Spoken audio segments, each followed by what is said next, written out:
Hello! ఎలా ఉన్నారు అందరూ? సో, ఈరోజు లంచ్‌కి ఏం చేశానో చూద్దామా? ఫస్ట్ అయితే వైట్ రైస్.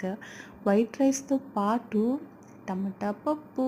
సో, ఇక్కడ చూస్తున్నారు గదా మీరు. నేనైతే ఇందులో మజ్జిగ మిరపకాయలు యూజ్ చేశాను తిరువాతలోకి. మీరు కూడా ఎప్పుడన్నా ట్రై చేయండి. చాలా అంటే చాలా బావుంటది. నా చేతిలో ఏదో మ్యాజిక్ ఉందండోయ్! నేను చాలా చేస్తా టమాటా పప్పు. నమ్మట్లేదా? నమ్మకుంటే మీ ఇష్టం. సరే.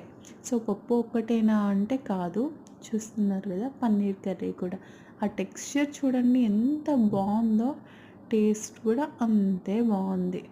హ్మ్. ఎంతమందికి పన్నీర్ కర్రీ ఇష్టం? ఇష్టమైన వాళ్ళు కామెంట్ చేయండి. సో, లాస్ట్‌లో అయితే కర్డ్ రైస్‌తో ఫినిష్ చేసేసాననమాట. హ్మ్. ఇదండి ఈరోజు నా లంచ్. సో, మీరేం చేసుకున్నారు? ఏంటి ఈరోజు స్పెషల్స్? నచ్చితే వీడియో సబ్స్క్రైబ్ చేసుకోండి. ఎందుకు సబ్స్క్రైబ్ చేయట్లేదు ఈ మధ్య? నేను కూడా వీడియోస్ తక్కువ పెడుతున్నాననా?